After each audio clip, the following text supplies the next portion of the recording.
Matt Ryan's already got 624 yards passing in 2 games. It's just, man, I mean, historically or whatever you're looking like, surely he's not going to keep up with this pace of throwing picks. No. At that alarming rate. I mean, if that's true, he'll be just guessing over 20 interceptions. That ain't good. Yeah, I mean, will he do that? I mean, just, man, I don't. It's, they played Philadelphia, okay, and they played Minnesota. Those are 2 good defensive teams, but the yards allowed. I mean, the Colts are giving up 368 yards a game.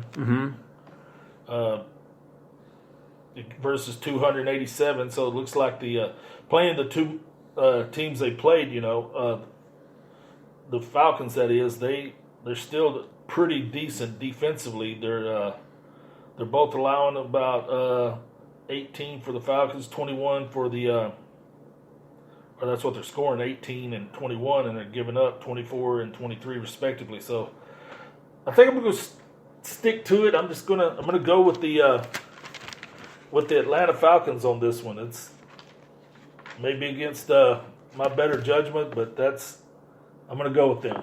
Wait, what's another team you're looking at? Raiders versus the Vikings. I meant Ravens at Chiefs. If you like offense, this is going to be your game right here. This is going to be 2 prolific offenses going against each other. I mean, you got the first in quarterback rating.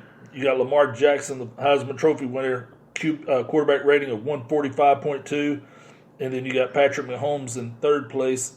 The former first rounder is at 136.3. I mean, the stats offensively quarterbacks just jump off the page at you when you look at this, Michael. I mean, Lamar Jackson, 41 of 57, 596 yards, 7 touchdowns, no picks. Patrick Mahomes, 55 of 77, 821 yards and 7 touchdowns. I mean, these are video game numbers, man. The thing that I'm looking forward to this game is how well the defense is on both sides. I mean, because the Ravens have proved the first 2 games that their defense is very strong, but they're number 2 in the NFL. Yeah, so you don't be going against the Ravens. I mean the Chiefs, right? And also the defense for the Chiefs. I mean, the Chiefs. We've talked about this defense every week about the pressure's always on their offense and have them come back because they just give up the yards or give the touchdown. So I think that I'm looking for the defense. I mean, the Kansas City they are at home at Arrowhead. I'm picking the Chiefs. Okay. But I really want the defense to both sides to really prove themselves that they belong. I mean, the Ravens have done it the last 2 weeks. How are they going to go against a high-flying offense? Right. And if I was a Chiefs fan, this will definitely put the mark on how is your defense doing against a team like the Ravens. I mean, and we all know this is going to be a televised. I really wish that this was an afternoon game, not a noon game, because everyone everyone's gonna be watching the Cowboy game unless that Cowboy game is so bad. Well, they're on different networks. Yeah, so. but so bad that you flip the channel. Mm-hmm. But I really wish it was a 3:00 game here. But I mean, we don't make the schedule, we don't make the time, but. Those are my 2 concerns. I'm really looking at the defense and how they're going to be performing. How many touchdowns? It's not going to be how they're going to stop them, but how many points are going to be given off on both sides. Well, I mean, like we were talking, the Ravens are the number 2 defense in the league. Yes. Well, we're about to find out if that's true or not, because this right here is going to be a test unlike any other that they've seen this year. Patrick Mahomes, LaShawn McCoy's got 100 yards rushing. I mean, Calvin Watkins, 15 receptions, 247 yards, 3 TDs. They just put pressure on, the running backs that they can bring out there. Damian Williams besides LaShawn McCoy. I mean, that guy's a big play waiting to happen. Only thing, there are some injury concerns. Eric Fisher, the offensive lineman, he's questionable. Damian Williams is questionable. LaShawn McCoy is questionable. Ravens, cornerback Jimmy Smith is out. Patrick Ricard, the fullback's questionable. Mark Andrews is questionable. That was a big one because I was going to talk about that.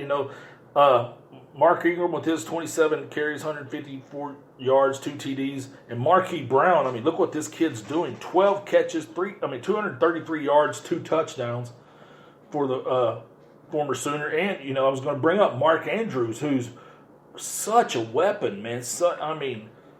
Lamar Jackson just loves this guy. I mean, he just always finding him for these big plays, and with him questionable, that'll ease the mind somewhat of the Kansas City because Kansas City's defense is ranked 20th in the league, and this is just going to be. Here's what I'm going to predict it: whoever has the ball last wins. Yeah, are you kind of rooting for to show the defense a low scoring game, or you want to say a high? Well, you're going to see a high scoring game. I think so. Like I said, I think whoever has the ball last wins. So who are you going for? Chiefs. All right, I'm going for Kansas City too. Just because quarterback, Big 12 guy, White House, Texas, and Texas Tech alum. But this one there's so many weapons. I mean, it's literally going to look like a video game with the way these two guys are going to be marching up and down the field and stuff. When you even crunch the numbers, you look at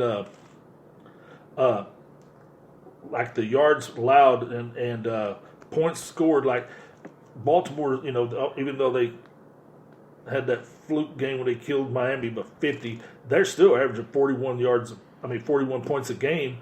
The Chiefs are averaging 34 yards. Points allowed, Ravens are only allowing 13. Chiefs are allowing 18. Total yards per game, Ravens 549 yards against Chiefs gaining 482 yards. Yards passing, the yards passing for Chiefs, 410 yards. That's what they're averaging through 2 games. Yards rushing, there's a big difference here because Baltimore is rushing for 223 yards per game, whereas Chiefs are only rushing for 72. But that one right there is there's some hidden numbers there because Lamar Jackson, the Heisman Trophy winner, former Heisman Trophy winner, will take off and run, and he just puts so much pressure on this defenses, man. Because not only you got to cover those weapons, you got to have somebody to spy him, or if you try to play man-to-man and all your guys turn their backs and run down the field, boy, he can take off and just gash you. And, they just, man, it's hard to say they're not going to win when you see everything. They're only allowing 20 yards a game rushing. But there again, that's because they got up on people so fast and they had to pass, when they beat Arizona and Miami. But yeah, I'm looking forward to this one. This, like I said, I might be flipping back and forth just to see how this one turns out. But I know you're looking forward to it too. If you're a fan of offensive football, man, this is your game. Yes. So what other game you like to talk about? Man, let's talk about the Broncos going to play the mighty Packers in Lambeau. Hopefully. Because I know this game's going to be you're going to be paying particular attention to this one because this is your childhood team, the Broncos, Mike. So what do you think about them traveling to Lambeau? The winless Broncos going to the undefeated Green Bay Packers. John Elway shaming a player on national radio in Denver this past week with the holding penalties. You talk Bowles, about that. Bowles. Offensive tackle. Now every ref, like you were saying, every ref is now going to see that because that's what he does. Well, they all hold, but he's going to get unfairly targeted. And The thing is, like the Broncos' main concern is the running game and also third down completions because every time they get down to the goal line and they get a good drive and then it's a holding penalty, knocks them back, and then Flacco or someone gets sacked or hurt, gets them out of field goal range, they have to punt the ball. That's been kind of that's how the season's been going.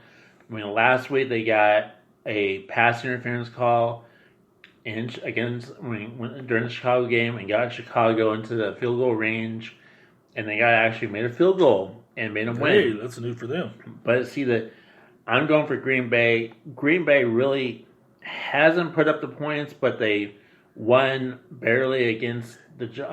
Both these teams are averaging 15 points a game. And that's.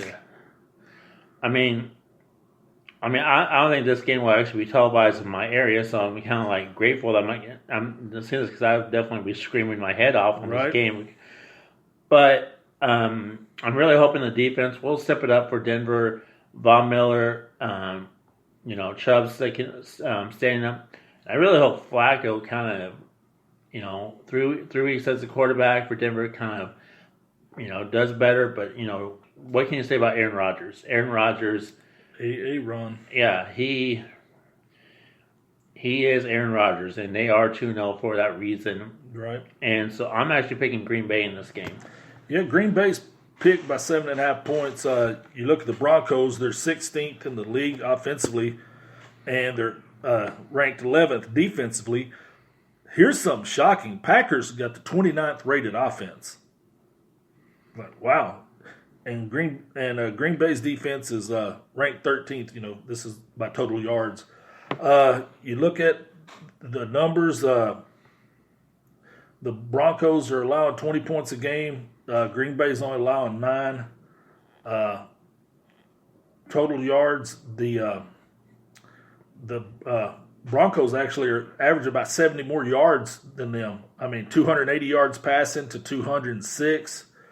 Defensively, the Broncos are only allowing 315 yards as opposed to Green Bay's 351. They're both really stout against the rush, 125 yards and 122.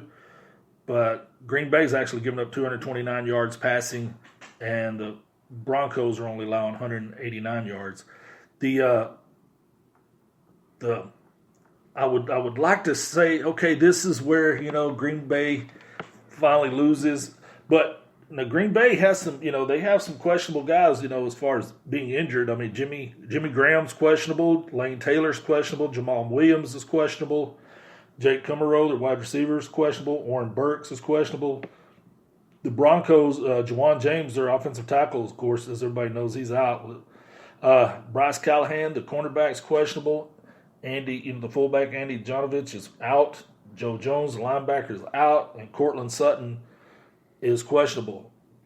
I would like to pick the Broncos here, but it's just, because I just couldn't imagine when the season started, like, okay, the Broncos are going to start off 0-3. But they only predicted to win 5 games this whole year. I know. To lose to get embarrassed on Monday night against the Raiders, to lose by 3 points at home to the Bears, your morale, But they had the veterans step it up, but like I said, that's what I'm going for Green Bay. Look at Joe Flacco. Joe Flacco is 56 of 81 for 560 yards. He's got 2 TDs and 1 interception. Aaron Rodgers is 40 of 64 for 412 yards, 3 TDs.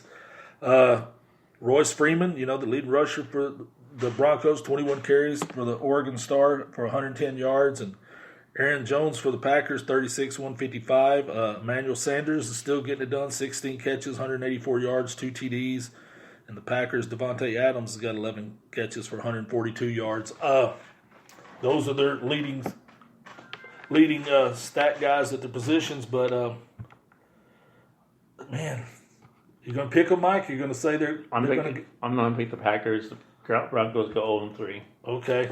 I was seeing if I could talk you into it, but I myself are going to pick the Packers to win at home. So what's the next game you want to talk about?